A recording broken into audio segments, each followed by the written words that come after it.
And now to the economy, specifically dating in this dismal economic time. Should you follow your heart or find out your date's credit score? We asked around to see whether this downturn has affected dating at all. Prior to the recession, you might talk about it maybe if you get engaged. I've been married for 2 years now. We got married in October of '06, so that conversation probably would have to have been very different in 2008. I mean, is it polite now to talk about your credit scores?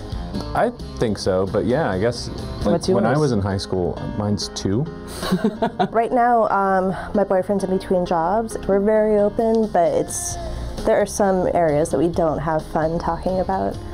I have to say, I think my dating life has improved given the recession. Instead of going to a really expensive meal, I went on a date last night to Central Park at 3 a.m. You date because it's exciting and fun, and you get to go experience new places and eat at new restaurants. And then now all it seems like my boyfriend and I are doing are changing into sweats when we get home and watching reruns of House. I think that this is a time where you really can see if people are ambitious, if they're creative, if they're resilient too. And I think these are qualities that are much more important than if a person has money.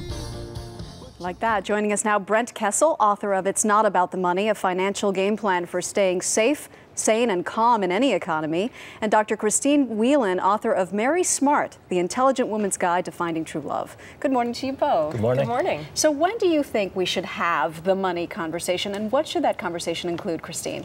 Well, on the first date, it's probably not the time to be bringing up money. It's a time to get to know somebody. You want to get to know somebody off paper, not just about comparing resumes and credit scores, but really getting to know their personality.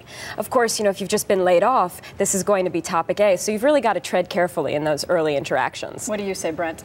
Well, I've had this conversation with clients who are in their first few months of dating where my client is wealthy, let's say, and the person she's dating is not. And I've had it with people who've been married for 25 years. The important thing to me is that there are 2 elements to the conversation. The first is to recount an emotionally charged experience you had with money that led to the way you handle money today. And the second is to talk about the practicalities, sharing credit scores, pay stubs, tax returns, investment statements, to make sure that you get everything out in the open and lay a good foundation for your future. The first point that you make, I think, is so important. It's not necessarily how much money you have, but how you handle the money that you do have. Christine, absolutely. And your ideas about ambition, about perseverance, about drive. It's these kind of personality traits that are going to really keep a person going forward when times get a little bit better. It's not just about how much money you have now, it's about what your goals are for the future. And since dating is a long-term trial kind of run to see whether you're going to have a relationship with someone, you want to make sure that this is a good person to invest in the future. Anything you should do now that we're in a recession that maybe you wouldn't have done before when it comes to dating?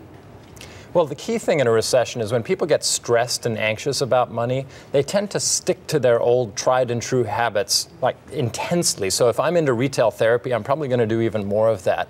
If I'm an investor who jumps in and out of the market and is constantly changing things, I'm probably doing even more of that now. So people's money types really come out in a big way in a recession. You can learn a lot by paying attention. Let's talk about that. You identify 8 money types in your book. Yeah. The four that you say are most prevalent are the guardian, who's always alert and careful, the pleasure seeker, who prioritizes the here and now, the saver, who seeks abundance through security, and the innocent, who believes and hopes that life will work out for the best. I assume you don't want to be a pleasure seeker in this economy. Well, it depends. It all depends how balanced you are, and it really depends if you're aware of your blind spots. So the person to steer clear of is the one who thinks they have no blind spots. We all have blind spots. We all have blind spots. Even the savviest investors, most sophisticated business people have learned in this economy that they have blind spots too. The guardian's blind spot is that they can get worried and anxious and controlling when times get tough. The pleasure seeker's blind spot is kind of what you alluded to. You can just go out and shop and shop and shop till you drop. The saver's blind spot is being too frugal, too tight with money, and really not having much fun in the relationship. And the innocent's blind spot is kind of putting their head in the sand, avoiding looking at money at all. And we've all learned where that gets you. Yeah, none of us can afford to do that. Thank you so much, Christine, Brent. Thanks so Appreciate much. your time.